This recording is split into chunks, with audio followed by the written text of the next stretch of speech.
এ যেন ট্রেনের ভাগাড়, ঘন জঙ্গলে খোলা আকাশের নিচে পড়ে আছে এক একটি।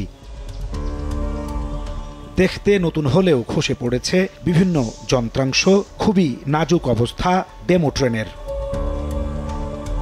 ৩০ বছর সেবা দেওয়ার কথা বলে ১০ বছর আগে ৬৫০ কোটি টাকায় চীন থেকে আমদানি করা হয় ২০টি ডেমো। ৫-৬ মাস না যেতেই বিকল হওয়া শুরু।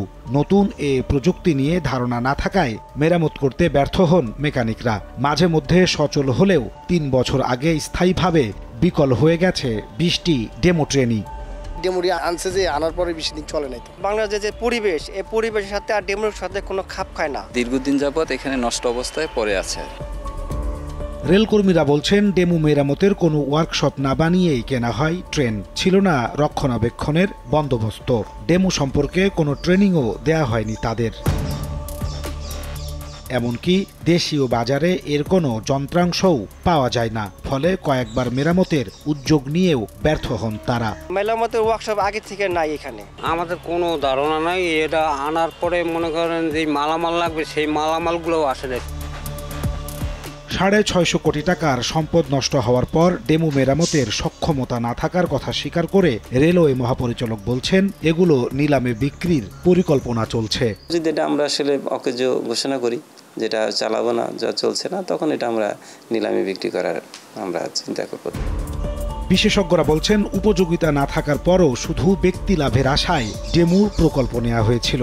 রেলে এমন আরও প্রকল্প আছে জানিয়ে জড়িতদের বিরুদ্ধে ব্যবস্থা নেওয়ার আহ্বান তাদের। আমি জানি রেল থেকে কখনো প্রপোজাল ছিল না। এটা একটা পরিকল্পিতভাবে টপ ডাউন, উপর থেকে ওহিনাজিল হয়েছে, রেলওয়েতে ল্যান্ড করেছে এবং প্রজেক্টটা নিয়েছে। ভবিষ্যতে যেন এই ধরনের ঘটনার পুনরাবৃত্তি না হয় তার একটা দৃষ্টান্তমূলক আমার মনে হয় শাস্তির ব্যবস্থা এবং অ্যাকাউন্টেবিলিটি এস্টাবলিশ করতে হবে।